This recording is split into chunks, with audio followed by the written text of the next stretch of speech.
Oi, gente, boa tarde. A gente está aqui em mais um encontro do Círculo de Leitura e Cultura Científica do IFD, realizado pelo Campus Recanto das Emas, para falar de um novo texto sobre ficção científica, claro, como sempre.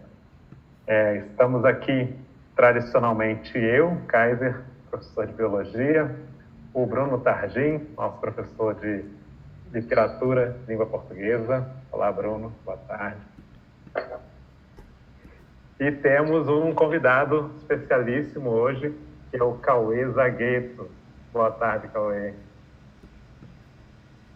O Cauê Zagueto, ele é formado em Física pela Universidade Federal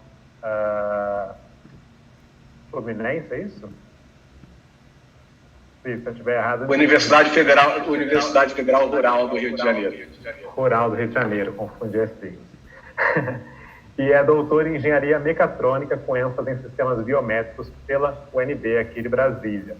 Também é mestre na mesma área e possui uma formação técnica, né, anterior a tudo isso, né?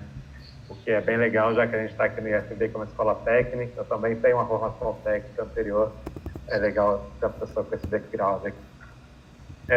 Cauê, boa tarde. É um prazer tê-lo aqui conosco. Boa tarde, professor Kaiser. O prazer é meu. Aí o assunto bom, né? Uma galera boa. Agradeço o convite. Vai ser um prazer aqui dialogar com vocês. Legal, o prazer vai ser nosso. E para começar, vamos falar aí do texto que a gente vai ler hoje, né? A gente está falando desse livro aqui, O Eu, Robô, do Isaac Asimov, que é uma coletânea de contos desse escritor de ficção científica, contos todos que, como o nome deixa claro, vão girar em torno da questão da robótica, né, e da interação dos seres humanos com robôs. Tá. Antes da gente falar um pouco do conto, eu vou falar um pouquinho aqui do autor, né?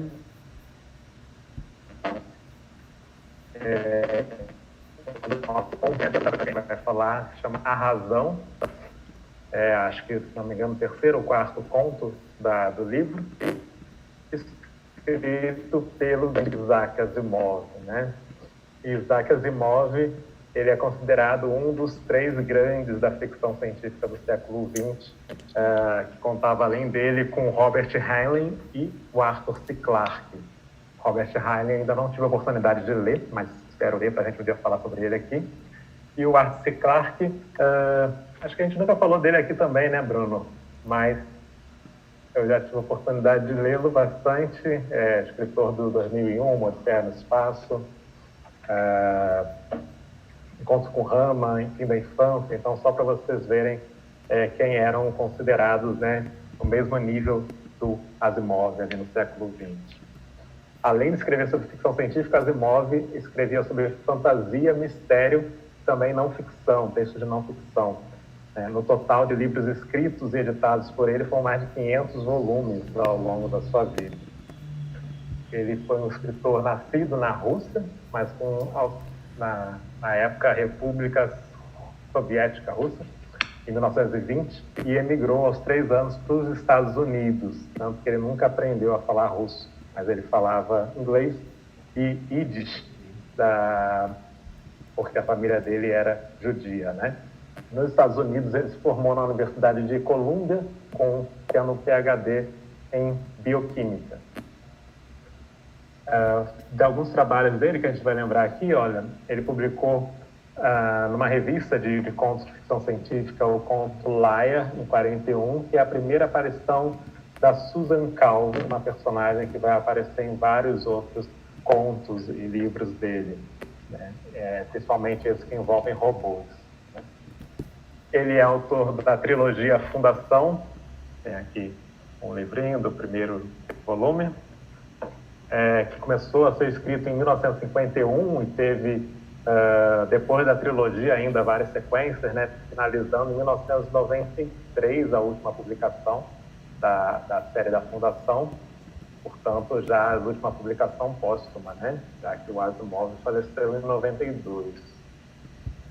Ele foi também quem escreveu O Homem Bicentenário, que foi adaptado para o cinema, né?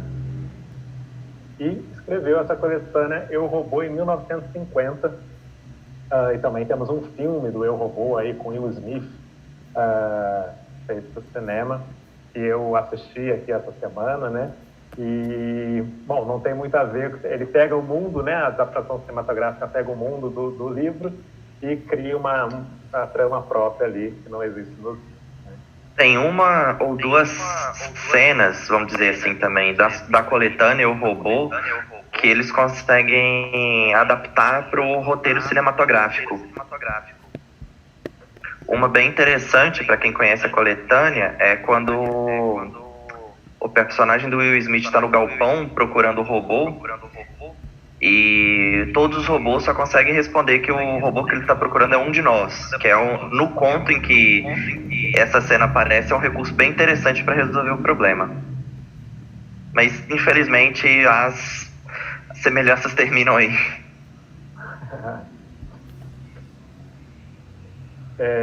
Eu achei o filme mais inspirado do que adaptado, né, do texto. Além dessas... Isso foi só alguns textos de ficção científica, né, tem muitos outros. E, além desses, tem os textos de não ficção que o Asimov escreveu sobre física, química, astronomia, matemática, história da ciência, sobre literatura. Tem até um texto dele comentando sobre a Bíblia. Então, uma pessoa aí com interesses múltiplos, né? E muito inteligente. O nosso... antes da gente falar do conto, nesses livros sobre os textos do Asimov sobre robôs, os robôs seguem sempre as 3 leis da robótica, né? Já vou colocar aqui, porque isso é importante na trama que a gente vai comentar. As 3 leis são que um robô não pode ferir um ser humano ou, por inação, permitir que um ser humano sofra algum mal. Um robô deve obedecer às ordens que lhe sejam dadas por seres humanos, desde que não conflite com a primeira lei.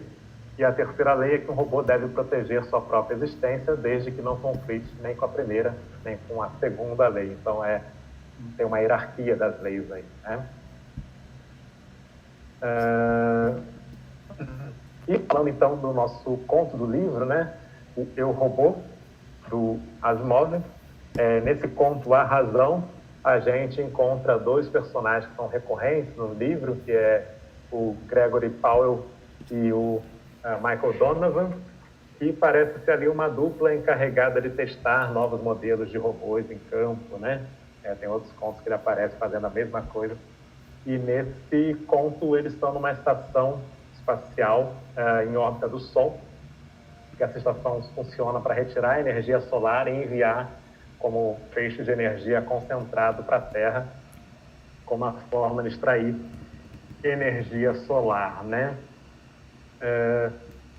Porém, por causa das condições ali muito próximo do Sol, muita radiação solar, é um trabalho meio ruim para seres humanos, né? Dá a entender que degrada a saúde.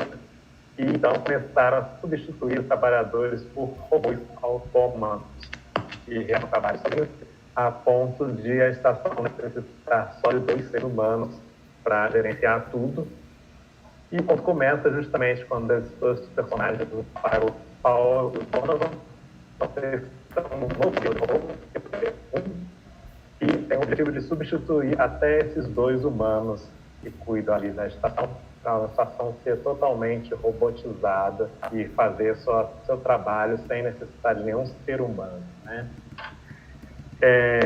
Cauê, já vou fazer uma pergunta a você. Você já conhecia esse conto? Conhecia sim, cara. Conheci o Asimov, né? Como eu estava dizendo aqui na antessala, longe de ser um especialista, não devo ter lido nem 10% da obra, mas o Eu, Robô eu li e o conto da Razão eu conhecia também. Excelente. Legal. E você, além de conhecer o Asimov, você gosta de outros textos de ficção científica, de outros autores, você acompanha? Eu gosto bastante, né? Eu até tinha feito uma anotação que a linha que separa, eu diria, a ciência da ficção, ela é tênue, né? E a ficção pode arriscar um pouco mais. O cientista, ele está mais engessado, ele tem que seguir padrões, ele tem que tomar mais cuidado com o que ele fala e até com o que ele imagina porque se ele imaginar demais, ele acaba falando, né, e depois ele pode ser penalizado por isso. Então, a impressão que eu tenho é que as pessoas que trabalham com ficção científica são uma espécie de gênios da ciência também. Eles são capazes de imaginar com menos amarras do que o cientista mais enrijecido. Eu acho isso fabuloso. Sim. E é interessante eu citei ali os três grandes, né? Não sei o Heinlein, mas tanto o Asimov quanto o Sir Clarke tinham formação em ciência, né? E outra, né? Se você lê o Carl Sagan, por exemplo, eu diria que ele é um dos que mais se arrisca, né? Você veja que ele é um cientista conhecido como sendo um dos maiores da sua época, mas ele faz suposições muito interessantes sobre vida extraterrestre e tal, e ele paga o preço por isso, porque muitos desconsideram ele como sendo, de certa maneira, um cientista mais rigoroso, de maior expressão, porque ele se arrisca um pouco mais, né? Então é isso, a linha é tênue e eu acho que a gente, vez ou outra, tem que ultrapassar a linha de um lado para o outro. Sim, ele acaba dando vazão à imaginação, né, a especulações, e às vezes o pessoal confunde, né, o que é uma afirmação sobre a realidade científica e o que é uma especulação ali da pessoa, né, que está fazendo. De certa maneira, os cientistas, eles são responsabilizados, né, por carregar a bandeira do rigor. Então, isso acaba, de certa maneira, limitando, atrofiando a capacidade imaginativa do próprio cientista, né? Uma pergunta que eu sempre me faço: a criatividade é a alma da ciência ou não? A alma da ciência é o método ou a alma da ciência é a criatividade? Eu tenho minhas dúvidas. Eu diria que a maior parte dos cientistas vai dizer que é o método, e eu acho que é a criatividade. Legal. Bem interessante. Mas eu acho que a criatividade é necessária para você se fazer as perguntas, né? Que depois você vai querer responder com o método científico, enfim. Acho que tanto na área de ciências da natureza quanto ciências humanas também. Bruno, a gente podia ler um pouquinho do texto, mas se você quiser comentar alguma coisa antes. Não, a princípio não. Acho que a gente pode ir para a leitura e depois ver as considerações que o Cauê trouxe para a gente. Legal. Cauê, não sei se você falou também que tinha separado alguns textos, não sei se separou do iniciozinho do conto. Kaiser, eu separei alguns trechos já do início, mas foram poucos, né? Então, se a gente for fazer uma leitura mais corrida, assim, eu acho que não seria o suficiente. Eu destaquei alguns pontos que eu acho importantes para entender a história como um todo, mas se a proposta for fazer a leitura também, e à medida que a gente for lendo, eu posso destacar um trecho ou outro, como vocês quiserem, eu estou à disposição. Hein? Legal. Eu não ia fazer uma leitura corrida, não, mas eu separei um trecho ali do iniciozinho do conto, só para dar a introdução aí aos nossos ouvintes. Vamos lá. Eu sei que chama quando é na internet. Amigos. E não é o texto na íntegra, né? Eu cortei algumas partes, justamente para a gente não ficar lendo muita coisa, né?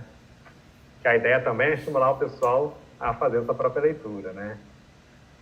Então, olha, Gregory Powell falou pausadamente, dando ênfase a cada sílaba. Donovan e eu montamos você na última semana. O robô Kit One permanecia imóvel, sentado. As placas polidas de seu corpo brilhavam sob as luxitas e o vermelho profundo e ardente de células fotoelétricas que lhe serviam de olhos estava fixado no homem sentado ao outro lado da mesa. Powell conseguiu reprimir um súbito ataque de nervos. Esses robôs possuíam cérebros peculiares. As 3 leis da robótica permaneciam imutáveis. Tinham de permanecer. Não obstante, os modelos QT eram os primeiros de seu tipo, e este era o primeiro dentre eles. Afinal, o robô falou. Sua voz tinha um timbre frio característico de um diafragma metálico. Está consciente da gravidade de tal declaração, Powell? Algo fez você, Cute, argumentou Powell. Você mesmo admite que sua memória parece ter surgido subitamente, já em completo estado de formação há uma semana. Antes disso, apenas um vácuo. Estou dando a explicação do fato. Donovan e eu montamos você, utilizando as peças que nos foram enviadas da Terra. Tilt olhou para seus dedos longos e delgados numa atitude de mistificação estranhamente humana. Creio que deve haver explicação mais satisfatória do que essa. Parece-me improvável que vocês tenham feito a mim. O homem riu repentinamente. Bolas, por que motivo? Pode chamar de intuição. É tudo, pelo menos até o momento. Todavia, pretendo raciocinar e resolver o problema. Uma cadeia de raciocínio válido só pode levar ao estabelecimento da verdade. E insistirei até chegar a ela. Isso aí é um recorte que eu fiz da primeira página aí do conto, né? E como conto, né, ao contrário do romance, que tem um tempo ali de ficar divagando, estabelecendo mais a paisagem, né, o cenário, o conto vai direto ao ponto, né?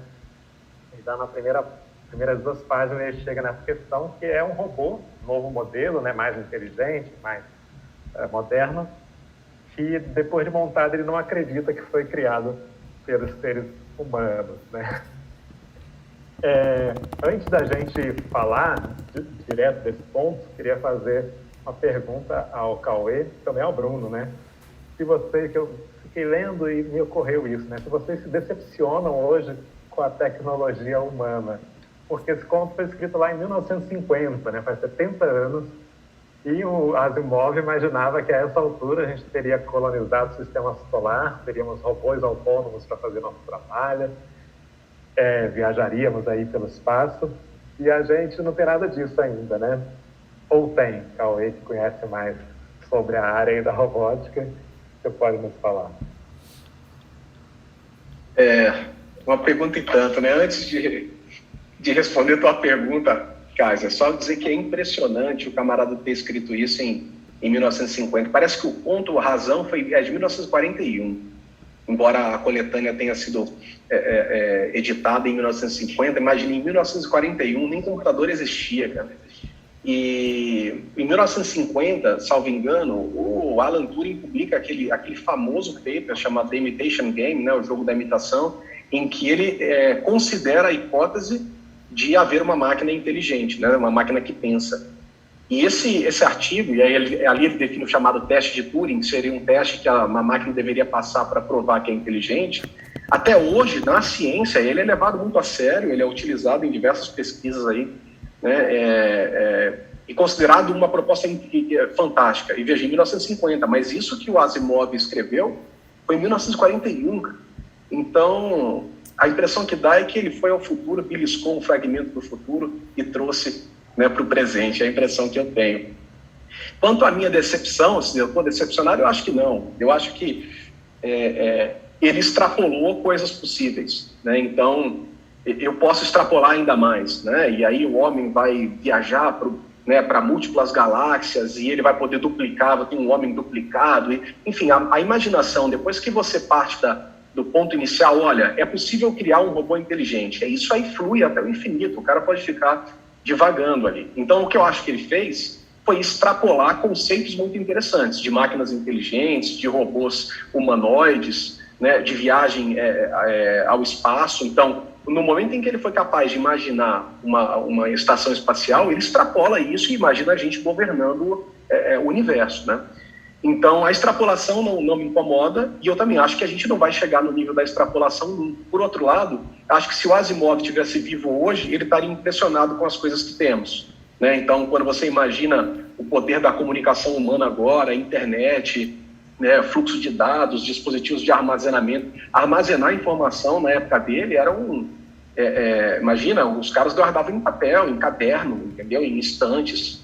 Então, hoje, se você falar para ele que no SD card você tem ali 1 tera de informações, ele nem conseguiria decodificar, né? Então, o Asimov vai ficar de boca aberta tentando entender o que é 1 tera de dados, né? Então, eu acho que ele pensou... Diga. Uma coisa interessante, no conto anterior a esse da coletânea, eu li e me deu uma impressão muito ali de década de 50 mesmo na sua ambientação. E nesse a razão estão no espaço, na estação espacial, robôs autônomos falando, né? Mas eles trabalham com papel, né? Em várias partes do conto, eles estão rabiscando papel, num papel milimetrado, né? É interessante como ele conseguiu imaginar algumas coisas que a gente ainda não tem e outras não, né? Eu acho isso. Se ele tivesse pensado num dispositivo de armazenamento digital de dados, ele teria extrapolado. E aí ele ia imaginar um cristal que pudesse toda a informação do mundo estar ali dentro. E é claro que a ciência nunca vai chegar no nível da extrapolação. Então, eu acho que o mais impressionante é você ter o princípio da criatividade, a ideia. Olha, robôs inteligentes, viagem espacial. Então, a partir daí, o autor ele vai viajar nesse universo e, claro, que ele vai exagerar. E a gente vai demorar um tempo para chegar lá, se é que vai chegar.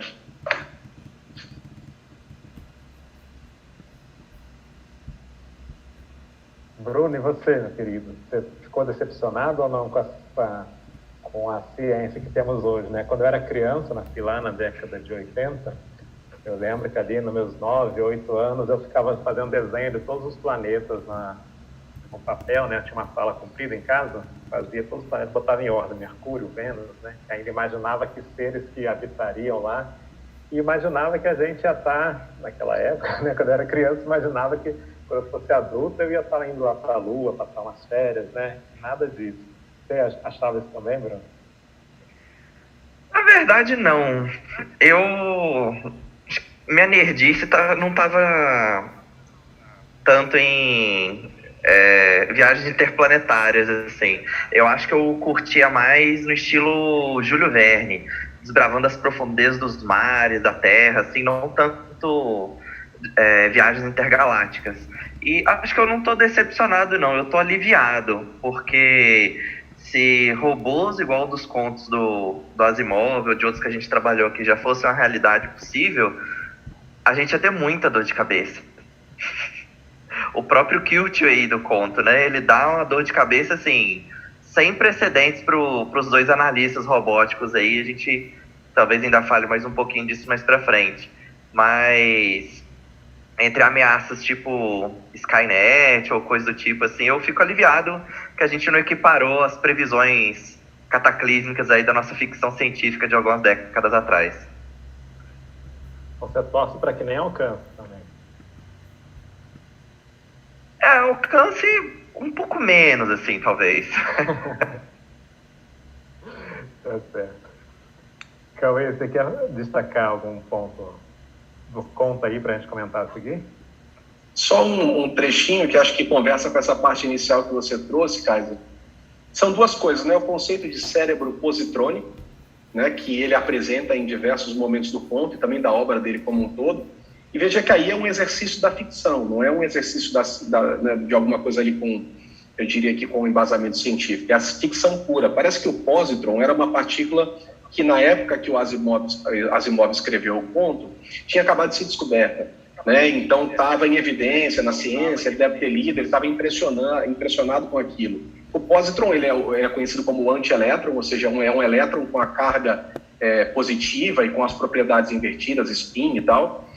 E de repente ele cria ali a figura de um cérebro positrônico para usar um conceito moderno de positron, né, nesse cérebro que ainda que a gente não sabe como funciona. E mesmo ele, salvo engano, em nenhum dos contos ele destrincha o funcionamento ou tenta explicar esse funcionamento mais detalhado do chamado cérebro positrônico. Ele deixa para a imaginação e ele usa um termo interessante ali que é o positrônico, né? Outra coisa, também nessa primeira parte, é que ele mostra esse modelo de robô, ele apresenta esse modelo de robô como sendo diferente, né? O QT1 ou Qt, né? Ele mostra como sendo diferente. Por quê? E aí tem um trechinho do livro que ele fala que é o primeiro robô que não tinha uma função especializada, né? Então isso até hoje a gente vive na área da inteligência artificial e na propositura de agentes inteligentes ou entidades inteligentes, né? Artificialmente inteligentes.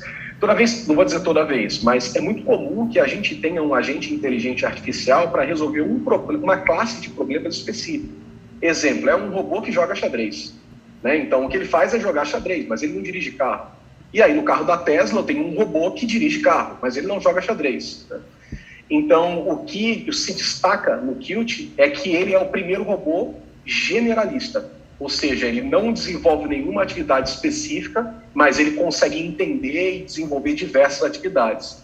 E o mais interessante ainda, é que isso é uma visão moderna da área de inteligência artificial. É o nosso desafio, criar sistemas inteligentes, ou, de certa maneira, robôs inteligentes, que sejam capazes de resolver uma gama maior de problemas e que não sejam apenas especialistas em uma determinada classe. Então, hoje, 60 anos depois, 70 anos depois, sei lá, o problema permanece. A gente quer criar entidades inteligentes generalistas.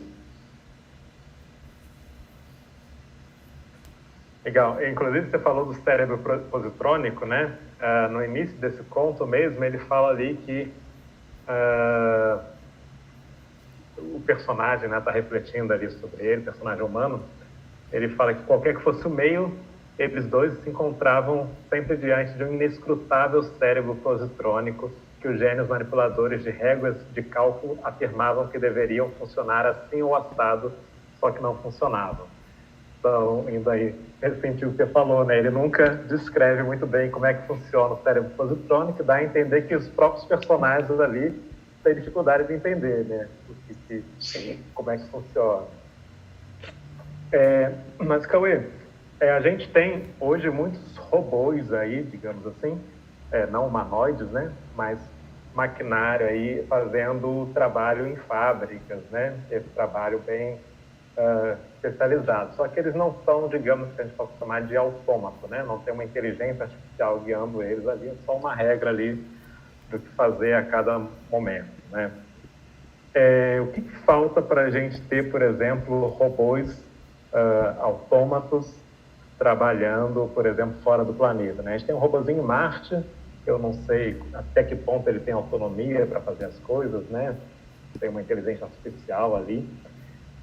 Mas robôs na Lua, por exemplo, trabalhando ali em análise científica, alguma coisa desse tipo. Falta a mecânica para trabalhar nesses lugares ou só falta mesmo o desenvolvimento de inteligência artificial? Kaiser, eu acho que é um pouco dos dois, né? Só uma coisa que é importante a gente destacar, que nós já temos robôs humanoides que eles, de certa maneira, convivem com humanos. Tem um exemplo do robozinho da Honda, chamado Asimo. Depois vale a pena aí a galera pesquisar, ASIMO, o Asimo. E ele é um robô que interage, convive, né? Entrega café para as pessoas, dialoga, ele consegue ouvir 3, 4 pessoas falando ao mesmo tempo e responder a cada uma delas de forma individual, desvia das pessoas, ele tem reconhecimento facial, cumprimenta todo mundo pelo nome. Então, eu acho que a gente está caminhando. Eu diria que, por exemplo, um robô para trabalhar na Lua, que seja autônomo, a gente já tem condição de fazer. Tá? Desde que ele, claro, ele vai ter que ser programado, vai ter atividades específicas, né? Mas eu acho que já temos, de certa maneira, esses robôs que a gente envia para lá, embora eles não sejam humanoides, eles já são relativamente autônomos. Agora, para que a gente tenha... você faz um paralelo com as fábricas, né? Então, quando eu imagino, por exemplo, uma fábrica de carro e todos aqueles braços mecânicos montando automóveis e tal, eu acho que basicamente, para a gente imaginar um robô humanoide inteligente que tem essa capacidade mecânica e também a capacidade cognitiva, a gente precisa de duas coisas. Para ter a capacidade mecânica, a gente precisa de sensores e atuadores de qualidade, né? Então, um robô ele precisa perceber o mundo e, para isso, ele precisa de sensores. Então, veja que o homem tem os sentidos, tem os olhos, tem o nariz, tem a boca, né? E por aí vai. Então, o homem percebe o mundo, ele, de certa maneira, processa a informação que ele recebeu do mundo, né, através dos seus sensores, e ele atua no mundo. Ele atua com atuadores, né? Com músculos, braços, dedos, boca, enfim, mexe o corpo. Então, eu acho que tem um desafio que diz respeito aos sensores e atuadores, né? Qual é a qualidade dos meus sensores e qual é a qualidade dos meus atuadores para que eu possa ter essas máquinas andando pelo mundo sem tropeçar, sem bater, né? Sem gerar um acidente, porque eles são de aço, são pesados, enfim. Então, veja que tem uma dificuldade tecnológica vinculada aos sensores e atuadores. Tem uma outra dificuldade tecnológica que é vinculada à parte cognitiva, seja ela artificial ou não, né? Então, no caso de robôs, a gente está falando de uma parte cognitiva artificial, que precisa, de certa maneira, mimetizar o comportamento da cognição humana biológica. né? Então, e para isso a gente precisa de algoritmos, de poder de processamento, e aí é um outro desafio, para construir algoritmos, né, inteligentes e ter poder de processamento suficiente para que esses algoritmos processem a informação que venha do mundo e depois tenham condições de manipular os atuadores de forma consciente, né? De forma consciente não, eficiente. Então, eu acho que esse é um desafio tanto, e nos dois campos, tanto para sentir e atuar, quanto para processar a informação do mundo. Mas hoje eu digo sem medo que nós temos robôs capazes de trabalhar de forma autônoma, por exemplo, na Lua ou num determinado lugar. Legal, e comentando um pouquinho, o robô que você comentou, o Asimov, tem esse nome justamente em homenagem ao Isaac Asimov, né? E ele, esse que você comentou, né, dele ouvir as pessoas responder, ele faz isso através do que se chama inteligência artificial, né? O que é a definição de uma inteligência artificial? Pois é, veja, duas coisas importantes, Kaiser, da tua pergunta, para reforçar aquilo que eu acabei de dizer. Veja, que para ele ser capaz de conversar com múltiplas pessoas e saber responder cada uma delas de forma individual, eu preciso de duas coisas. Eu preciso de um bom sensor.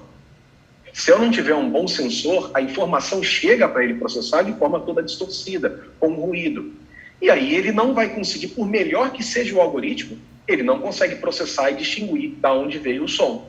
Então ele precisa ali de uma espécie de microfone vetorial que capta a direção do som, né? E isso chega até ele, então chega um som com uma direção, com uma componente de direção, um som com uma outra componente de direção, e aí ele usa essas componentes de direção para conseguir saber de quem veio o som. E aí é um processo cognitivo, ou seja, é um processamento.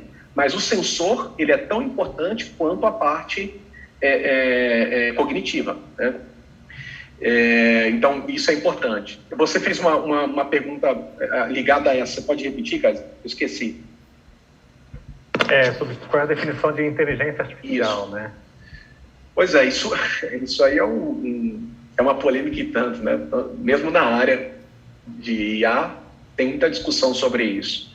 Basicamente, eu posso dizer que a ciência artificial é a arte, né? ou a ciência que tenta entender e criar entidades inteligentes. Então, veja, a inteligência artificial é um campo, né? É uma arte, é uma ciência que tenta não apenas entender o que é uma entidade inteligente, então eu quero entender como funcionam as entidades inteligentes, e depois eu quero mimetizar, eu quero criar entidades inteligentes artificiais. Uma coisa importante agora sobre o termo, não sobre a área, é que também tem uma polêmica, porque quando você pensa que alguma coisa é artificial, você tem a impressão de que parece, mas não é. Né? Exemplo, eu tenho um sapato que é de couro artificial. Bom, se ele é de couro artificial, ele não é de couro, ele é uma coisa que parece couro, mas não é couro. Né? E isso se aplica a tudo. Normalmente, não vou dizer a tudo, estou exagerando, mas normalmente a palavra artificial, né, ela dá essa impressão. Então, quando a gente fala que você está trabalhando com inteligência artificial, você não está dizendo que aquela entidade que você está trabalhando, aquela máquina, ela parece inteligente, mas não é. Não é isso. Você está dizendo que ela é não biológica. Então, basicamente, o termo significa entidades inteligentes não biológicas, né? Me atendo ao termo. Legal. Porque você fala sobre sensores e atuadores, não sei se foi esse o termo que você usou. Isso. Acho que tem muito do desenvolvimento disso envolvido também na questão de próteses, né, para seres humanos mesmo, né? Essa questão de a prótese ser capaz de sentir, né, principalmente com tato, né, conseguir transmitir novamente todas as delicadezas do tato para o cérebro da pessoa e também conseguir reagir e fazer os movimentos com a pressão necessária, né, como faria um braço normal, por exemplo, uma perna. Então, acaba caminhando junto, né, esse desenvolvimento de sensores e atuadores de próteses que seria necessário para um robô, né? Sem dúvida. Inclusive, a possibilidade do ciborgue, né, ela é real em função disso. É uma coisa que o Elon Musk, ele em algum momento falou, não me lembro exatamente se foi numa entrevista ou em alguma coisa que li. O Elon Musk é o CEO da Tesla, né? Eu acho que ele falou para o The Guardian. Se eu estiver equivocado, me desculpe, mas depois vocês podem procurar a fonte. Ele disse que os homens, para continuarem relevantes no mundo, eles terão que se tornar ciborgues. Então, ele tem certeza disso. Eu vou exagerar, tá? Então, eu vou abrir um pouquinho mão do Cauê, cientista, que está falando aqui sobre inteligência artificial, e vou exagerar. Suponha que você possa comprar um olho que você vai enxergar mais longe, enxergar de noite, que tenha uma definição maior do que a do teu olho, que você vai enxergar um espectro de cores maior, e você não vai querer? Suponha que você possa acoplar a memória ao cérebro, e aí você pode, por exemplo, colocar um chip que vai expandir a capacidade de armazenamento, e o cérebro vai conseguir se comunicar diretamente com esse chip, e aí você vai ter uma capacidade de acessar essa memória artificial. Você não vai querer? Então, se você puder ter pernas e braços para que você deixe de sobrecarregar a tua coluna e o teu joelho, pernas e braços mecânicos, para que você não sobrecarregue coluna e joelho, e para com isso você deixe de ter uma série de problemas de saúde, Você não vai querer? Então, a impressão que eu tenho é que a gente caminha para essa linha. Nós já tivemos um olho acoplado diretamente ao cérebro, foi colocado num cego. Isso já foi realizado, então é um olho biônico que foi acoplado diretamente ao cérebro, e ele funciona. A definição não é perfeita, longe de ser uma imagem bonita que ele está enxergando, mas é um passo importante. E se a gente continuar nessa linha, a impressão que eu tenho é que é inevitável. Se o homem não destruir o mundo não acabar por uma catástrofe, por qualquer coisa do tipo, não tiver nenhuma guerra, nada que venha de certa maneira, impedir o crescimento da ciência e da humanidade, eu acho que não tem volta. A gente vai certamente, o homem vai se tornar ciborgue. O que me preocupa nesse cenário do homem ciborgue é a influência do dinheiro, nessa busca, porque, veja, se quem tem mais dinheiro puder colocar um chip melhor e por isso tiver mais memória, quem tiver mais dinheiro puder colocar um olho melhor, que vai enxergar mais, veja que a competição vai se tornar ainda mais desleal, e aí a gente vai ter um problema ético envolvido nisso, mas eu acho que a gente vai ter que enfrentar. A impressão que eu tenho é que vai ter que enfrentar. Uma questão aí muito semelhante que envolve a questão da alteração genética de seres humanos também, ou seleção de embriões, por exemplo. Gente, antes da gente seguir adiante aí no conto, trazer aqui um comentário, uma pergunta, na verdade, feita no chat do Vinícius Fernandes, professor Vinícius Fernandes, que inclusive esteve conosco aqui na última 15 dias atrás, quando a gente falou de Blade Runner, Ele pergunta o seguinte, em relação à provocação inicial do Cauê sobre a relação entre criatividade e ciência. Gostaria de ouvi-lo sobre a relação entre criatividade e robótica. Poderiam atualmente os robôs serem criativos? Cauê. Professor Vinícius, que pergunta difícil, cara. Isso aí é uma outra conversa, A gente vai ter que marcar um outro dia para discutir a criatividade das máquinas. Eu acho... Veja, eu acho que sim. Agora, a gente vai ter que revisitar o conceito de criatividade e, de certa maneira, dependendo da definição que nós dermos à criatividade, é sim ou não. Mas eu que crio o conceito, eu que defino, e aí você tem diversos autores definindo de maneira diferente aquilo que seria criatividade. Mas eu acho que, dependendo da abordagem, nós já temos máquinas criativas.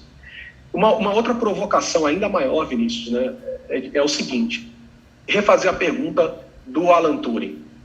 As máquinas podem pensar, eu posso ter um robô inteligente, um robô pode superar um homem na capacidade cognitiva? Veja que isso é uma pergunta que tem diversas consequências. A resposta disso tem diversas consequências. Eu vou inverter a pergunta. Os homens são máquinas? Essa é a pergunta que eu faço. Os homens são máquinas? Então, você perguntar se pode haver uma máquina inteligente, eu inverto e pergunto, são os homens máquinas? Eu refaço a pergunta do Turing às avessas.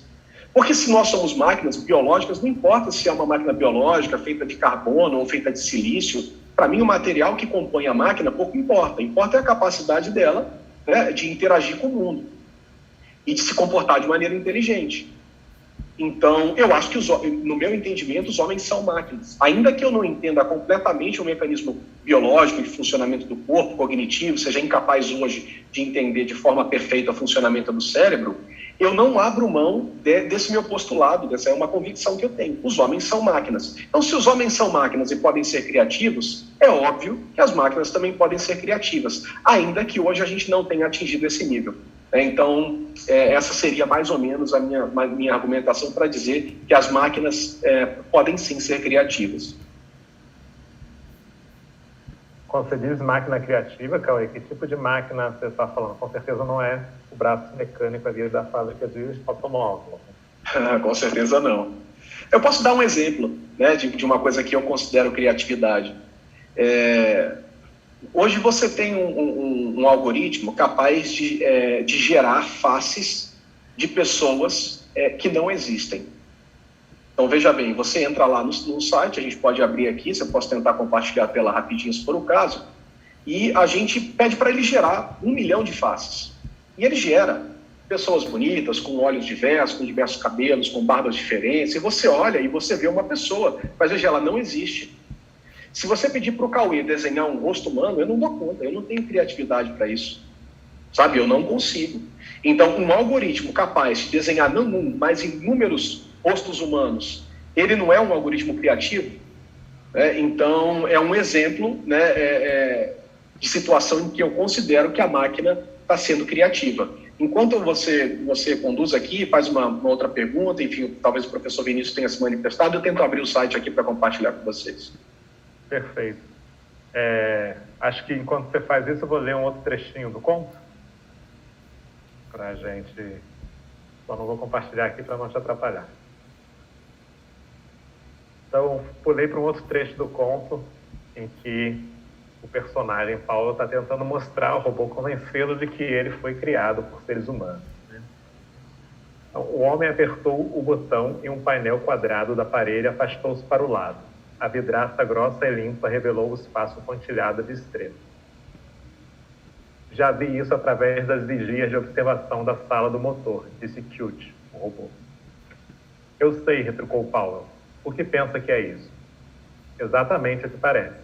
Um material negro, logo além do vidro, cheio de pequenos pontos brilhantes. Sei que nosso aparelho diretor lança raios em direção a algum desses pontos. Sempre os mesmos.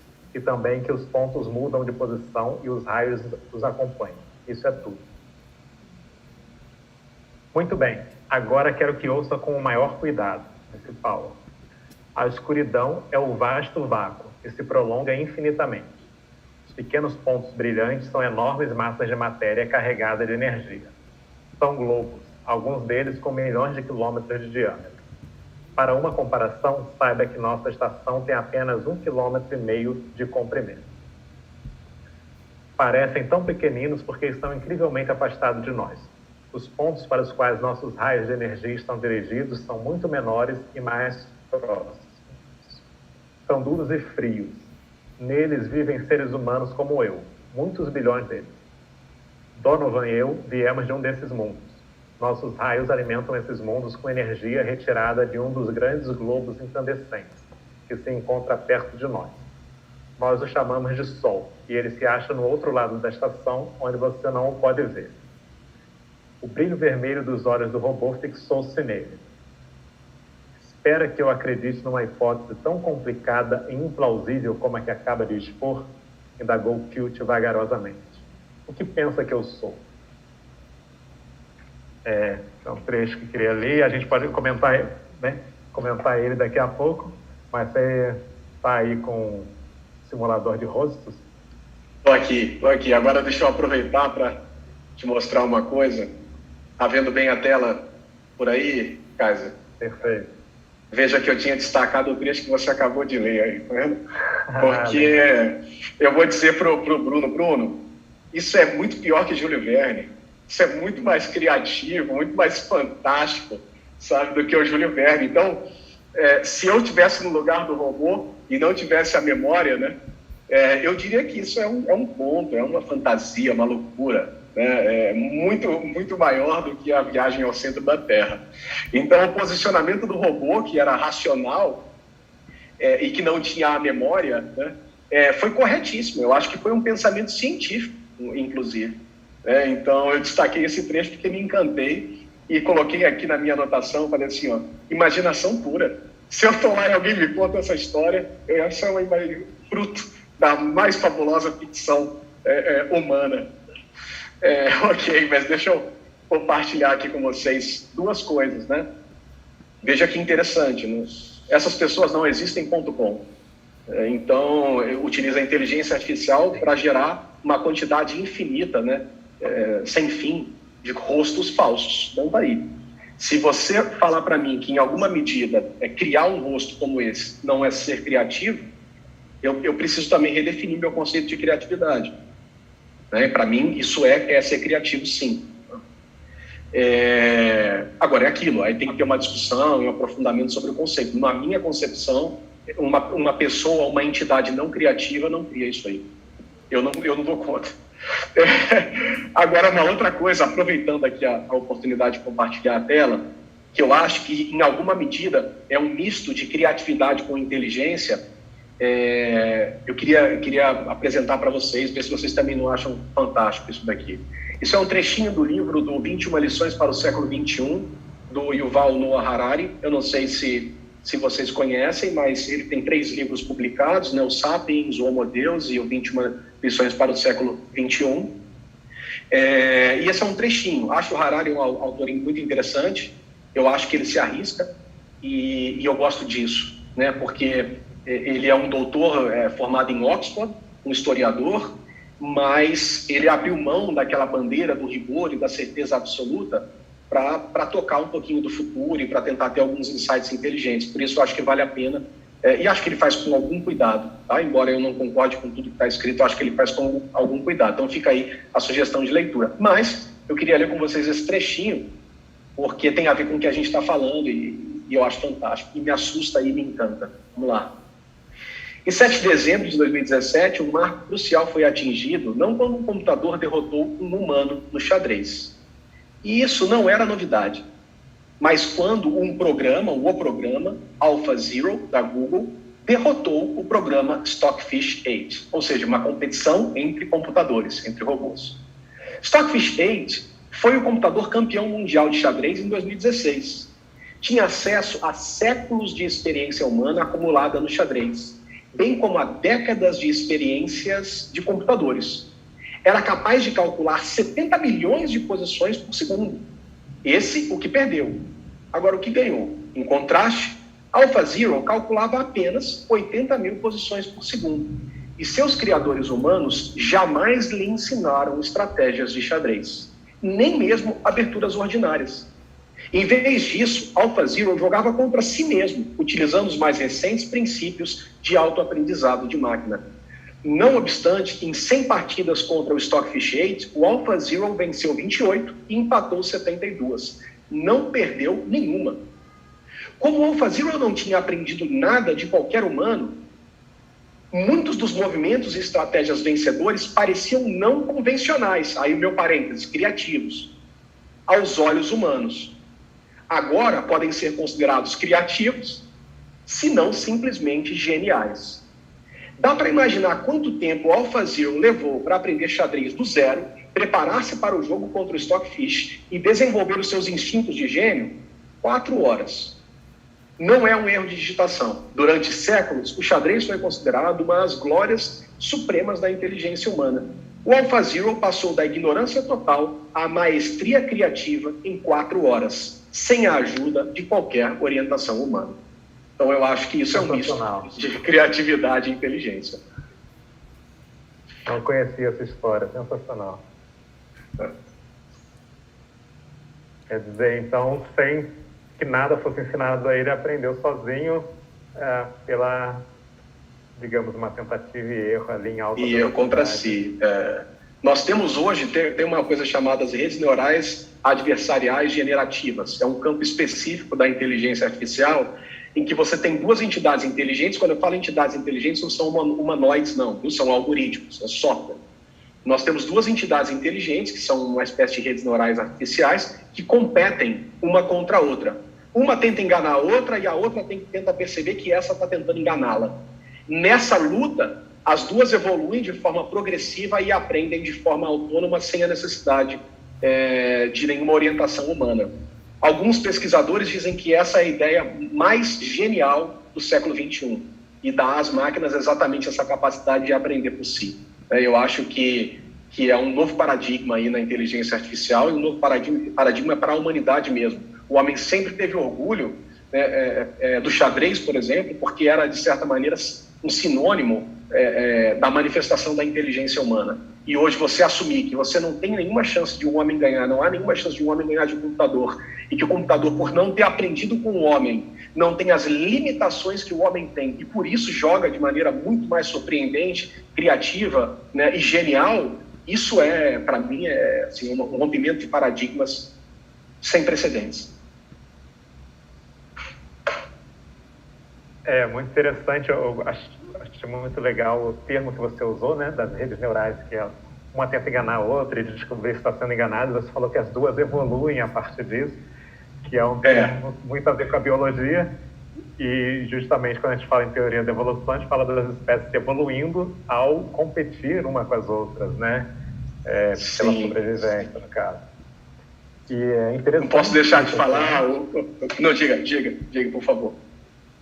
Por favor. Não, que é interessante que você traz, porque traz até uma discussão, né, sobre os nossos métodos e instituições de ensino, né? O quanto que ao ensinar a gente está também limitando possibilidades criativas, né? E como evitar isso? Acho que isso é uma discussão aí para anos, né? Não posso deixar de comentar duas coisas, até porque você é biólogo, né? E aí é importante destacar isso. Duas coisas. Primeiro, sobre o que você falou de como a gente conduz a educação no país, no mundo, mas especialmente no Brasil, que é onde a gente está, e o sistema educacional que a gente entende mais, né? Que a gente tem mais propriedade para falar. Mas o Bertrand Russell tem uma frase muito pesada, que ele diz o seguinte: ele fala que algumas crianças nascem com o hábito de pensar e que a principal função da escola é curá-las desse hábito. Eu acho que ele tem alguma razão, sabe? A escola, às vezes, né, funciona como uma espécie de ambiente para conformação cognitiva, conformação do pensamento, conformação da forma, né, de confinar.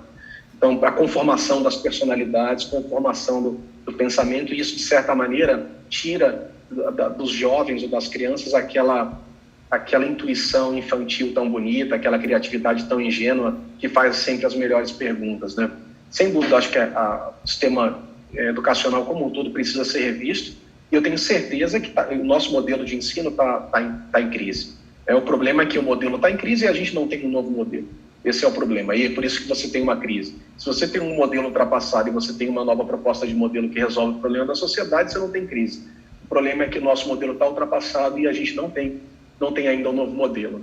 Agora, especialmente quando você falou aí da biologia, né, e dessa coisa da evolução, que eu também sou fascinado por isso. Eu li o original da Origem das Espécies, né, li todos os tomos, eu li bastante do Richard Dawkins, longe de ser um especialista, mas sou um físico, né, curioso, que mergulhou um pouquinho na biologia.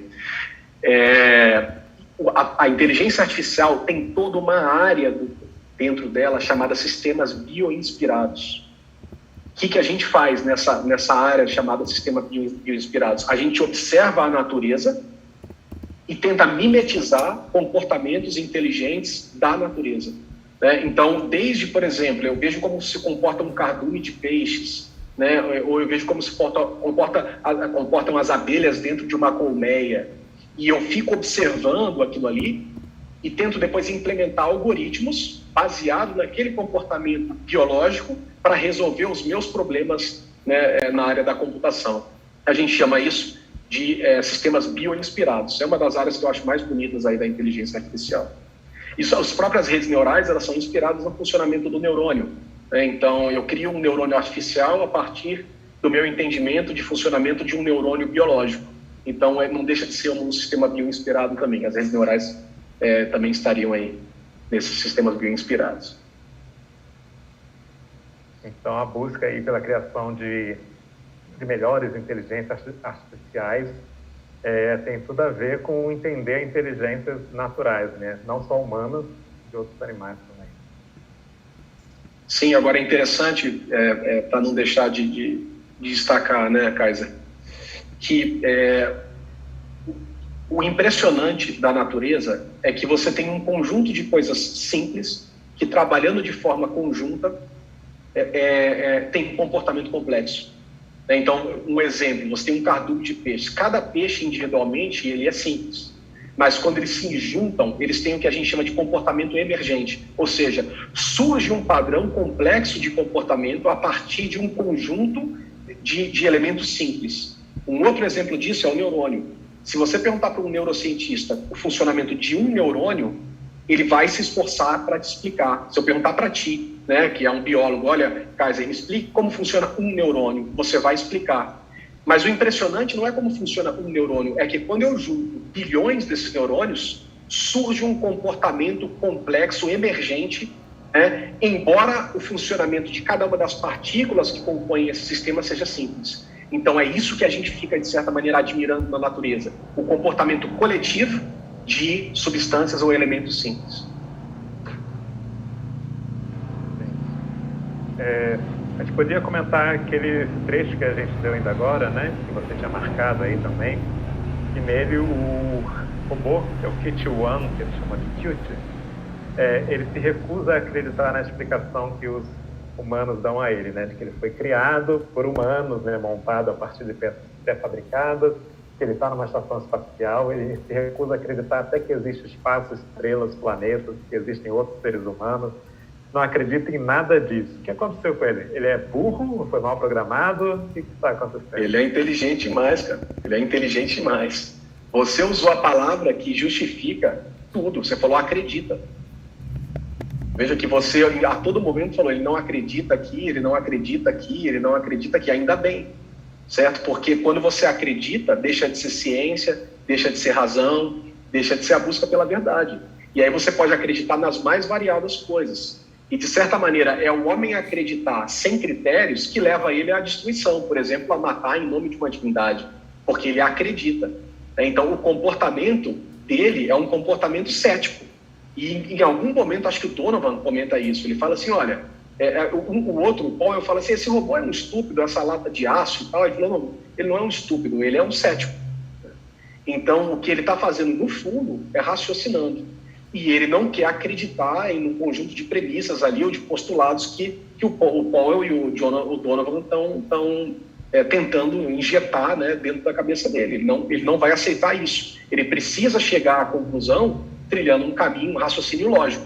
E o que eles estão fazendo não é isso. Eles estão dizendo já para ele como é e falando um conjunto de verdades que ele não foi capaz de ver nem de provar. Então ele vai refutar isso pela natureza cética, racional que ele tem. Então ele, na verdade, foi muito, eu não vou dizer inteligente, tá? Porque aí a gente pode depois discutir um pouquinho mais, mas ele foi racional e rigoroso, que é o que todo cientista deve ser. O que faz, por exemplo, muita gente, a falta de rigor, para um lado e para o outro, tá? Faz muita gente acreditar na Terra plana.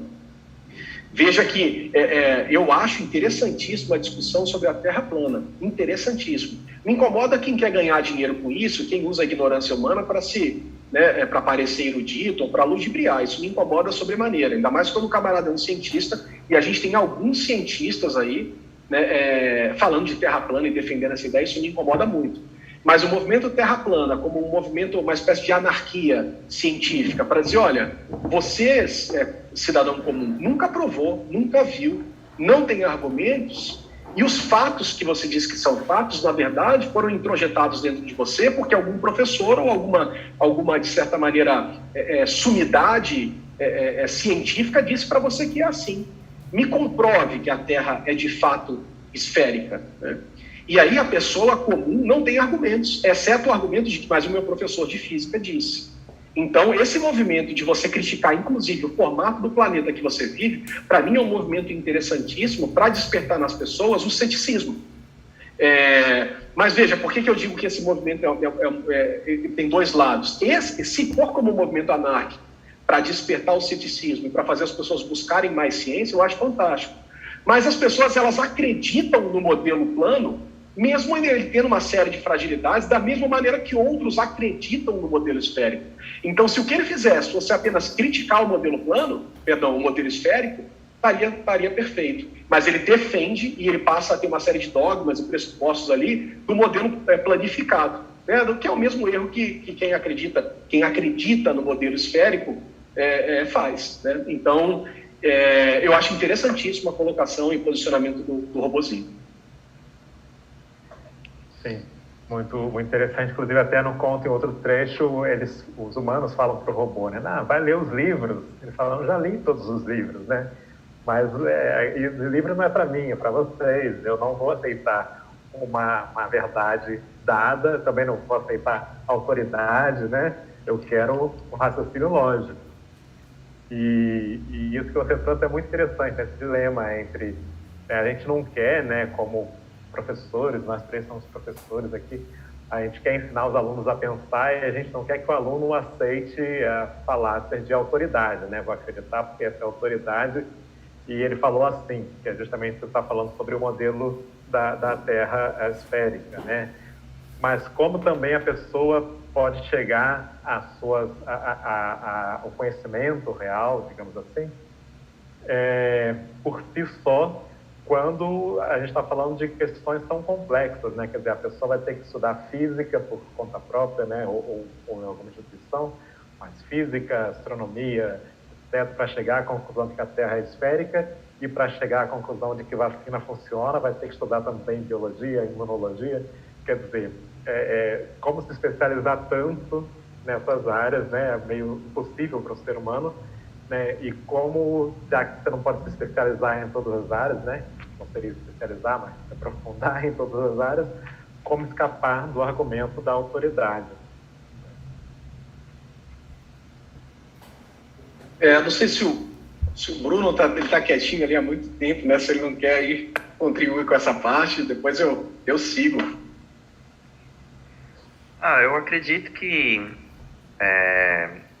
essa questão, acho que eu vou começar minha fala com uma cena que sempre que eu leio esse conto me chama muita atenção, que é quando, não me lembro agora qual dos dois personagens vai para uma determinada parte da estação e o Quilt começou a fazer discípulos pro mestre. E eles começam a ter um comportamento ali de reverência religiosa ao mestre, né? Que seria, acho que uma espécie de computador central ali da estação. Que o Quilt começa a falar que os livros, né, que vocês comentaram há pouco aí, são um artifício do mestre para as mentes limitadas dos humanos, para uma espécie de fantasia ali para sossegar, né, a natureza limitada, vamos dizer assim, né? Citar aí o design pobre que o Cauê algum tempo atrás aí mencionou. E eu acho que é um recurso interessante aí que o Asimov coloca, né?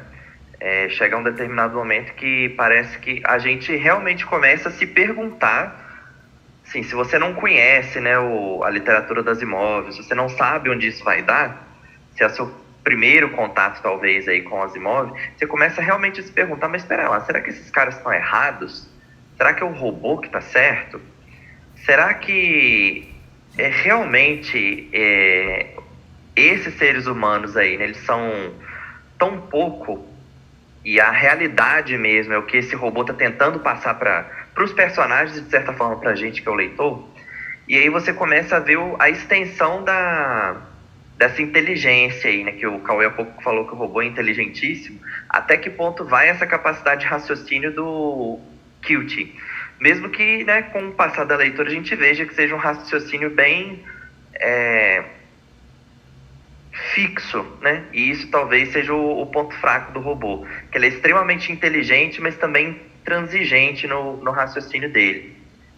É algo que me chamou a atenção. Eu não sei se o Kaiser ou o Cauê que quer expandir um pouco em cima desse comentário.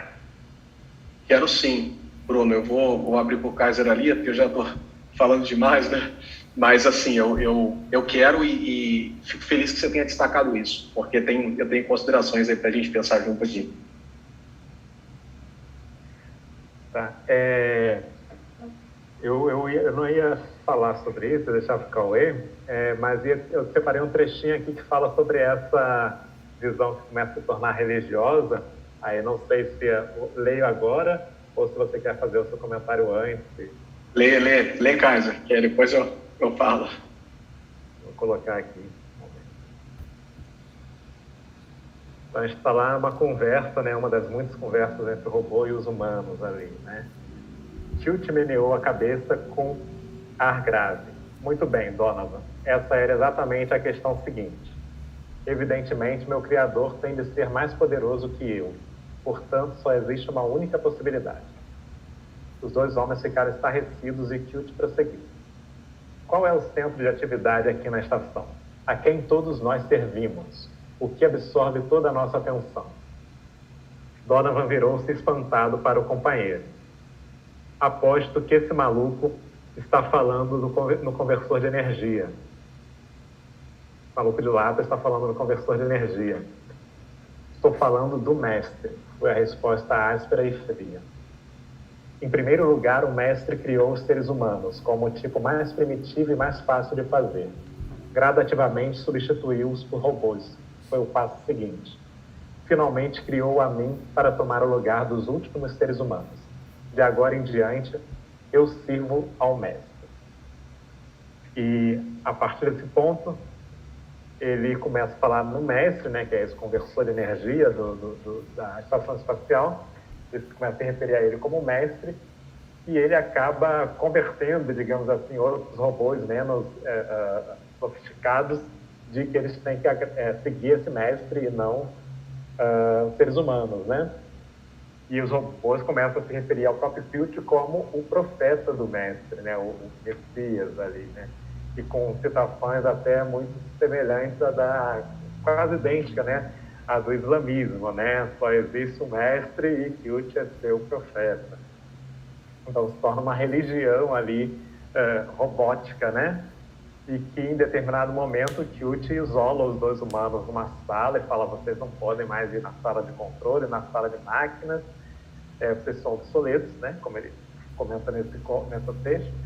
E eu, que sou superior, agora estou assumindo as funções, resta vocês, praticamente ele diz ali, esperar a morte aí, né? Eu vou tratar vocês bem, dar água, alimento e tal, mas vocês não têm mais função, né? Estou mantendo vocês vivos por respeito aqui. E é para essa questão religiosa, né? Aí você queria fazer um comentário, Cauê? Você comentou isso do que o Bruno falou, depois eu faço umas perguntas. Tá bom, Kaiser. O que o Bruno falou e também isso aí que você destacou, porque está tudo conectado. Bruno, eu acho que você deve saber, né? Mas o Asimov, ele era ateu. Importante a gente saber disso na hora de ler essas coisas do mestre e tal, porque eu acho que tem um recado aí. Veja, a minha interpretação da obra pode não ter nada a ver com isso, mas eu tenho a liberdade para interpretar. Então, eu acho que tem um recado. E ele sofreu muito para manifestar o ateísmo dele, né? Parece que ele se recusava inicialmente a se declarar como ateu, e aí ele dizia que palavras como agnóstico talvez fossem mais adequadas, até que num determinado momento ele assume que ele é ateu. E aí ele fala assim: por que eu estou assumindo que sou ateu? Eu sei que eu não tenho como provar a inexistência de Deus. Se eu tivesse como provar a inexistência de Deus, eu chegaria por um mecanismo racional à comprovação de que Deus não existe. E aí eu falaria que eu sou ateu sem problema. O problema é o seguinte: eu não tenho como provar a inexistência, mas eu sou um homem inteligente, não só racional. Se eu fosse racional, eu não diria o que eu vou dizer agora, mas como eu sou inteligente, eu uso a minha intuição, eu vou dizer: eu sou ateu. Né? Então, o que ele quer dizer é que o ateísmo dele é uma crença. E eu acho que isso tem tudo a ver com essa... E ele fala isso, que ele acredita porque ele é inteligente. Veja que interessante. Não racional. O comportamento do robô é racional. E ele se expressa dessa maneira: olha, eu, por ser inteligente, vou dizer que sou ateu. Mas, ok. Isso é só para começar aqui a introduzir a próxima ideia, que é exatamente essa coisa do mestre, né? Como a minha interpretação sobre isso, viu, Bruno? Que eu também sofri um bocado tentando entender o que o Asimov quis passar para nós quando ele escreveu essa coisa do mestre e tal. Primeiro, porque ele era ateu, e acho que isso foi importante para ele escrever. Mas, segundo, Vou fazer uma pausa para contar uma historinha sobre os axiomas de Hilbert. Hilbert é um matemático muito respeitado e muito conhecido, né? Um dos maiores do seu tempo, e ele tentou chegar a um conjunto de axiomas matemáticos a partir do qual você pudesse extrair toda a matemática, né? Então, o que ele dizia, olha, eu vou ter um conjunto inicial de pressupostos de axiomas, e eu tendo esses 8 conjuntos, qualquer outra matemática, teorema, tem que derivar desses. E ele chamou isso de sistema de Hilbert, o programa de Hilbert, alguma coisa assim. E ele tentou, e ele propôs os axiomas de Hilbert. Depois o Gödel, que é um outro matemático, propôs o chamado teorema da incompletude. E nesse teorema ele diz que é impossível, de certa maneira, você ter um sistema axiomático consistente que prove a sua própria existência.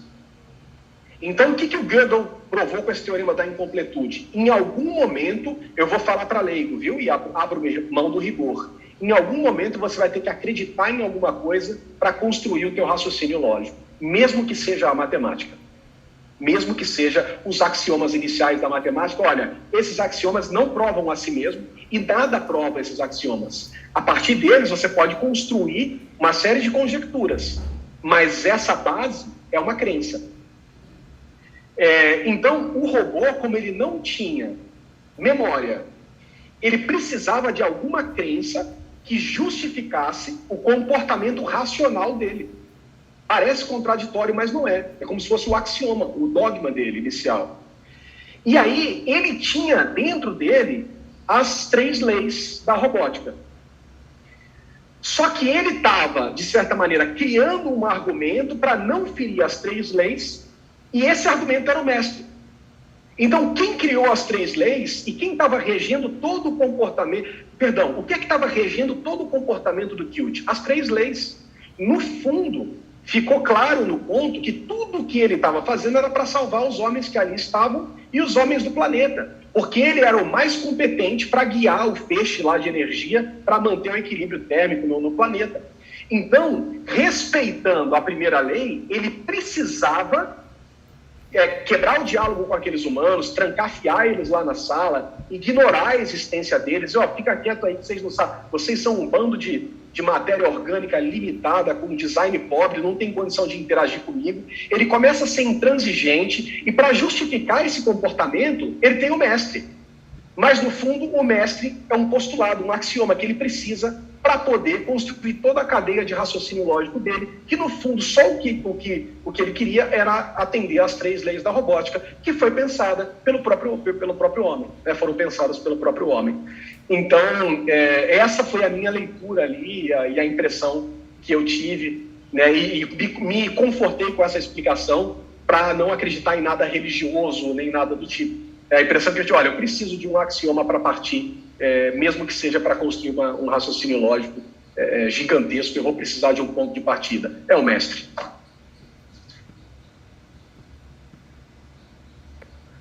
Legal. E quando eu estava lendo esse conto, estava lendo até com minha companheira aqui, a gente até comentou, nossa, esse robô parece muito platônico, né? Platonista, porque ele vai partir justamente usar um silogismo, né, a partir desses axiomas para deduzir ali consequências, mas a partir desse princípio ali, não, criado pelo mestre. E a partir disso ele desenvolve todo o raciocínio lógico, que em alguns pontos do texto ele comenta, né, o raciocínio tem que ser lógico para chegar a uma conclusão verdadeira, mas partindo desse pressuposto, né, inicial aí. Me lembra até uma conversa que eu tive com um colega nosso, o Bruno Coelho, professor de matemática, né? Então, às vezes, eu estava conversando e ele falou, não, a matemática não é ciência exata, não é nem ciência, porque parte de pressupostos, né? Para desenvolver seus teoremas e tudo, né? E eu achei bem interessante essa visão, né? E sobre essa questão, não sei se o Bruno quer comentar alguma coisa agora. Então, sobre a questão justamente desse aspecto religioso que vai se desenvolvendo, né?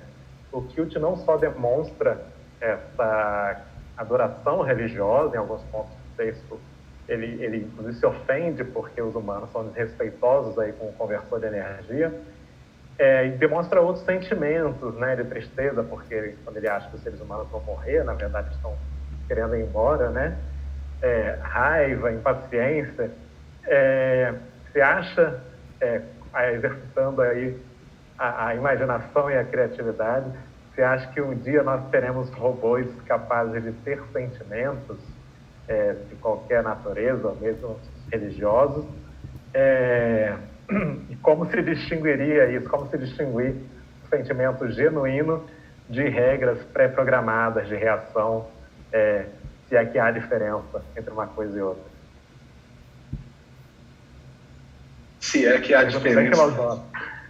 Se é que há diferença entre uma coisa e outra. Acho que você já respondeu, viu, Kaiser? Veja, Kaiser, eu sou... eu não vou dizer que sou ateu, né? Com o mesmo cuidado do Asimov, porque para eu dizer que sou, eu tenho que provar, né? Então, eu não tenho absolutamente como provar a inexistência de Deus, nem a existência. Por isso, eu não diria que eu sou ateu, nem sou um crente, né? Eu simplesmente não acredito nem uma coisa nem na outra. Então, suponha, né, o Cauê cientista, mais uma vez, pede desculpas, abre mão aqui dessa parte mais rigorosa para conversar com colegas aqui sobre... Né? Mas suponha que eu morra, né, e chegue lá e me depare com uma entidade inteligente, superior, enfim, com uma energia suprema. Achei mó barato, achei o máximo, não tem problema nenhum com isso, sabe? E se eu morrer também e não tiver nada, e meu corpo for comido por vermes, também ok, assim, eu morri, né, e se não tem depois, não tem nem o que eu achar. Então, eu não sofro com isso, né? Diferente do cara que é ateu, se ele morre contra Deus, ele vai se matar de novo, né? Porque ele a vida inteira defendeu uma ideia achando que ele estava certo, que ele estava sendo menos ignorante do que os outros, e aí chega lá e encontra Deus, né? Então, não tem problema com uma nem com outra, né? Isso tudo para dizer que, por eu ter esse caminho de pensamento, eu não tenho problema nenhum em admitir que o homem é só uma máquina mesmo. Não tenho... o que eu acho, né, é que talvez a gente não tenha condições de entender essa máquina chamada homem. Inclusive tem salvo engano, foi o Karl Popper, junto com outro escritor, Eccles, que escreveu um livro, O Eu e Seu Cérebro, acho que é isso. Em um dos trechos do livro, ele diz o seguinte, que eu não sei se isso é verdade, nem sei se concordo, tá? Mas ele diz que um organismo, né, uma entidade inteligente, de complexidade K, a letra K, de uma complexidade qualquer, só pode ser entendido por um organismo, uma entidade inteligente, de capacidade cognitiva K+1. Então ele diz que nunca duas entidades no mesmo nível vão entender completamente o funcionamento da outra. Então uma ameba não pode entender como funciona uma ameba, um cachorro não pode entender como funciona um cachorro, um homem não pode entender como funciona um homem.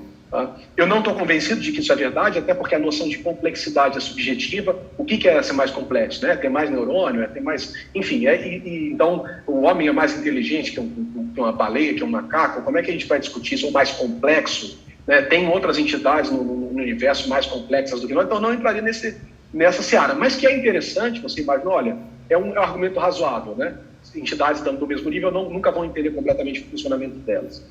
Então, eu considero a hipótese do homem jamais entender o comportamento e o funcionamento dessa máquina chamada homem. É possível.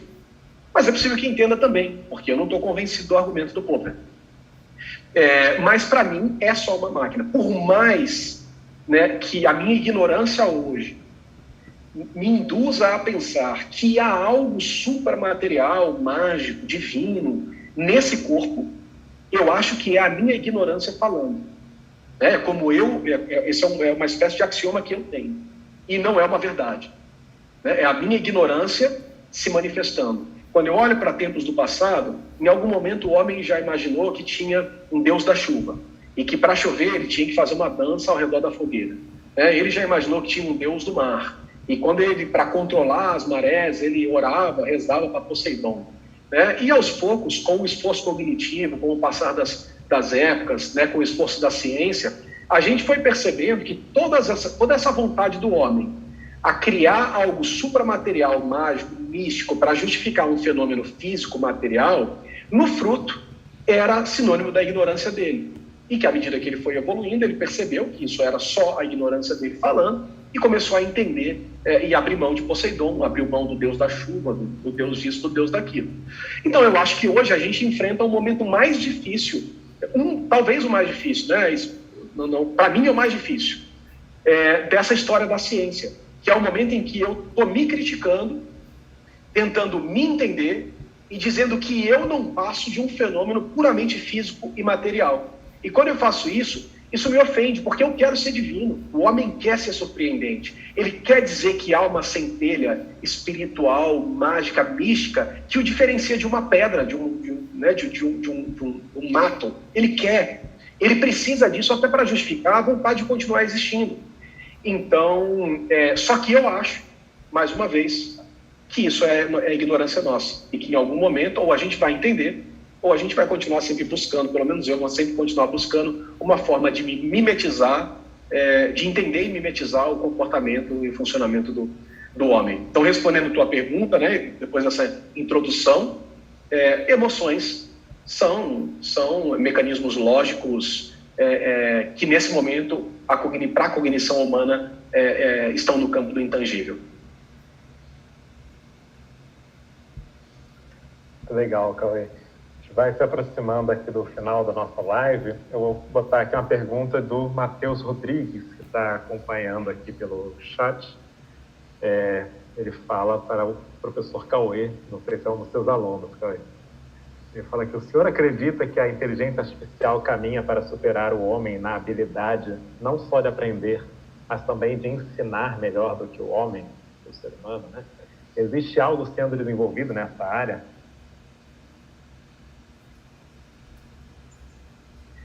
Matheus, né? Matheus, obrigado pela pergunta. Veja que você começa com acredita, né? E aí você me dá o direito de responder de qualquer forma, que é um credo.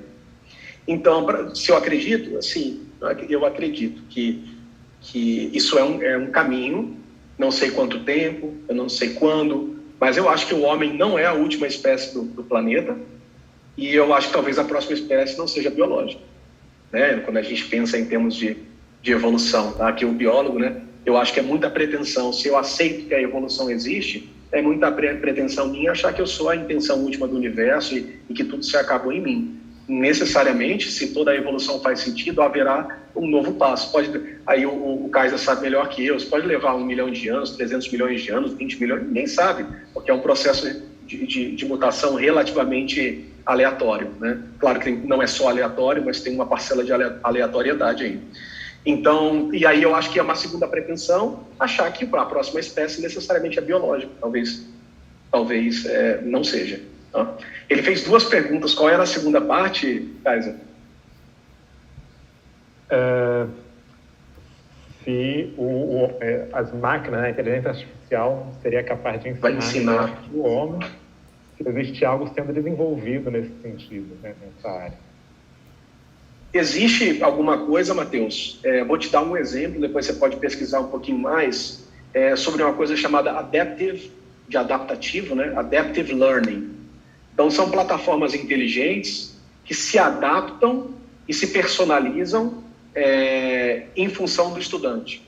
Então, vou dar um exemplo. Eu vou estudar matemática, a gente vai estudar a equação de segundo grau. A dificuldade que eu vou ter não é a mesma que você vai ter. Pode ser que você resolva um exercício em 2 minutos, eu resolvo um exercício em 8 minutos.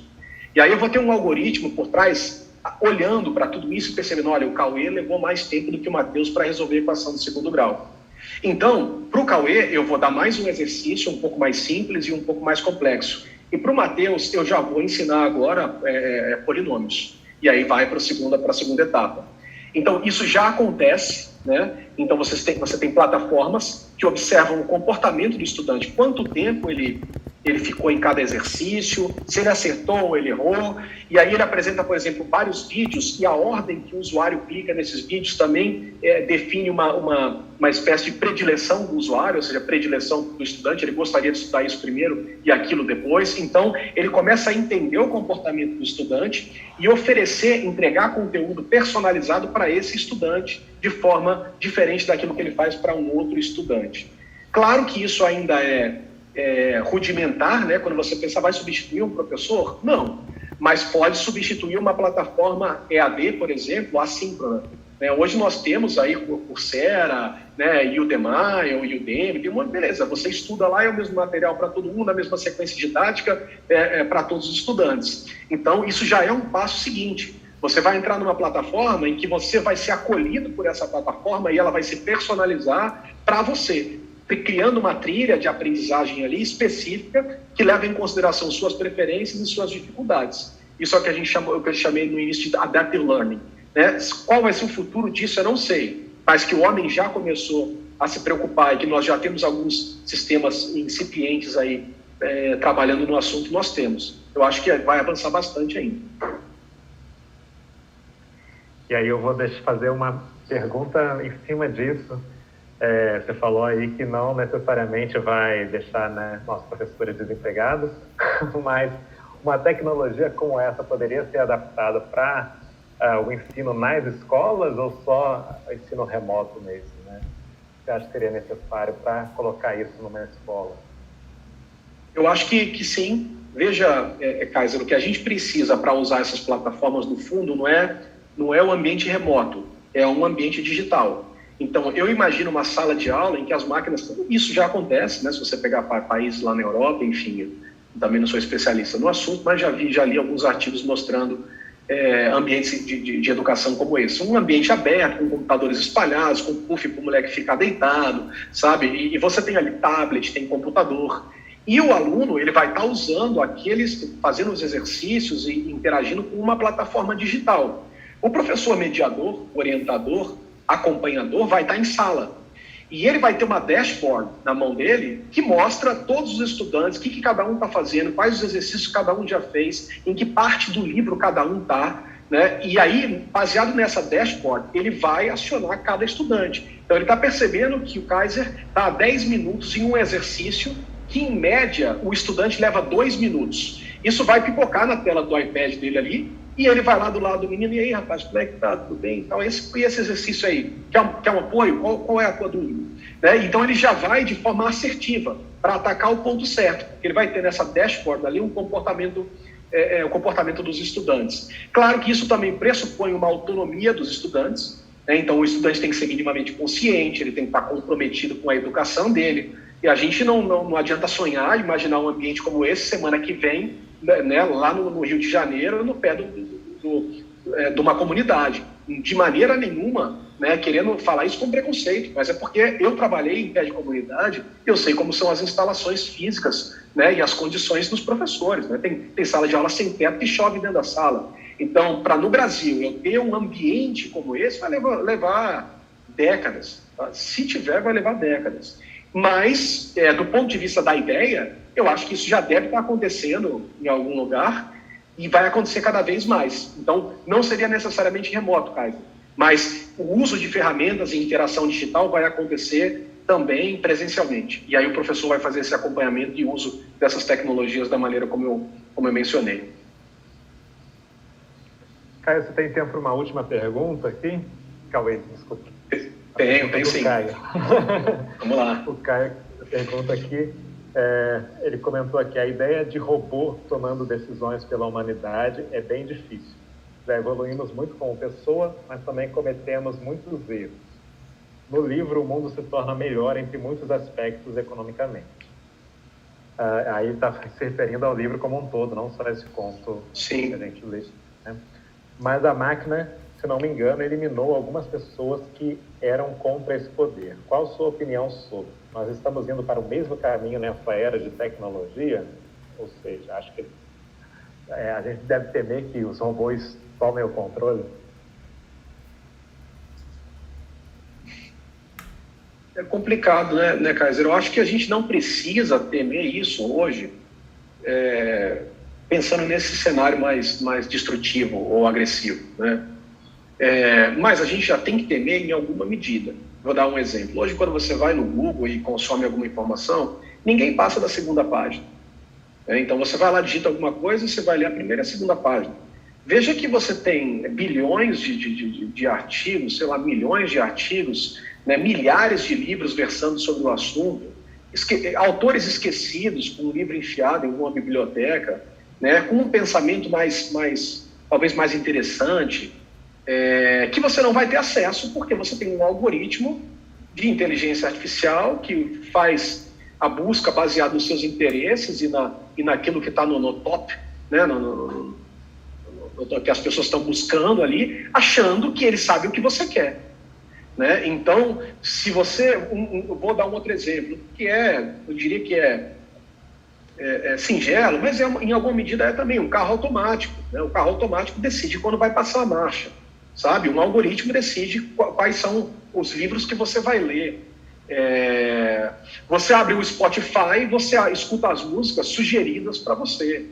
Né? Então, em alguma medida, a Bolsa de Valores, investimentos e economia está sendo conduzida por robôs com altíssimo poder de processamento computacional. Então, negócios estão sendo fechados aí, não mais entre pessoas, mas entre máquinas poderosas com altíssimo poder de processamento. Você vai vender uma ação, você vai vender uma empresa, você vai comprar uma ação. Então, você já tem, de certa maneira, esses robôs infiltrados, né, na sociedade, tomando decisões por nós.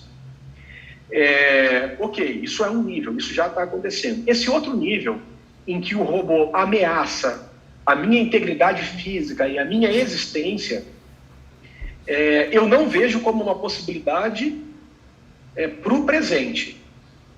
Mas eu não desconsidero essa possibilidade no futuro. Veja, o homem tem limitações, embora eu tenha falado do ciborgue, né, o homem tem limitações congênitas. Eu tenho uma cabeça de um certo tamanho, com um certo número de neurônios, com um braço que o mais forte dos homens ele tem uma certa capacidade e o mais fraco dos homens uma certa capacidade, mas não passa disso. Eu tenho uma perna do homem que vai de 80 centímetros a 1,30 m. E o máximo que o homem vai correr é 40 km por hora. Né? Então você tem limitações no meu corpo que fazem eu ter condições de contorno, eu ter limites mesmo. Né? Quando você pensa numa máquina, não há limites. Qual é o braço mais forte? Você pode colocar um motor mais poderoso. Qual é o olho mais poderoso? Você pode desenvolver uma câmera cada vez melhor, que enxerga, que dá zoom ótico, que enxerga a quilômetros de distância. Então, imagine um robô que tem um telescópio nos olhos, que enxerga o que está acontecendo do outro lado do planeta, enxerga o espaço, e aí ele tem pernas super... Oi? Enxerga o que está acontecendo na Lua, né? Na Lua, ele tem pernas superpoderosas. Quantos neurônios artificiais um robô pode ter? Quantos processadores eu consegui acoplar ali. Então, esses robôs não têm limitações congênitas. Né? Hoje, levando em consideração os atuadores e sensores que temos e também a capacidade de processamento, não há um robô generalista com a autonomia humana, não há. Mas essa capacidade computacional pode aumentar, esses sensores podem melhorar e os atuadores se tornarem mais refinados. Quando isso vai acontecer, eu não sei dizer. Mas eu, como cientista, diria que é uma possibilidade. É uma possibilidade. Obrigado, Cauê. A gente já vai finalizar por aqui. Vocês querem fazer uns últimos comentários sobre o conto ou sobre o tema? Kaiser, na verdade é agradecer. Né? Eu acho que são poucos os espaços que eu tenho a oportunidade de dialogar em alto nível. Né? E aí, me desculpem pela palavra alto, não que seja uma coisa de gente inteligente, mas é gente que já trilhou um certo percurso acadêmico, né? E que tem condições de estar nesse ambiente discutindo isso. Eu diria que são raros os ambientes que eu tenho essa oportunidade. Também acho que os cientistas mais duros, né? Eles estão evitando falar no assunto, eles acham que é coisa de ficção científica, e brinca, Skynet e tal, e fica uma coisa meio caricata, mas eu acho que o assunto é sério, vai envolver muita ética, vai envolver o nosso futuro, né? E fico feliz por vocês terem aberto para mim um espaço no IFB, que é uma instituição de respeito, né? Com professores do IFB, que eu também respeito o trabalho, para dialogar sobre um tema que eu acho tão importante. Obrigado pelo convite, né? E me disponibilizo, né, para no momento futuro a gente dialogar mais sobre esse ou outros assuntos. Muito obrigado mesmo. A gente que agradece. Foi um prazer, uma conversa muito gostosa de ter e muito informativa, né? Acho que a gente tocou em vários assuntos interessantes. E agradeço também a todo mundo que assistiu, tivemos bastante contribuições até hoje, né? No nosso chat, com perguntas.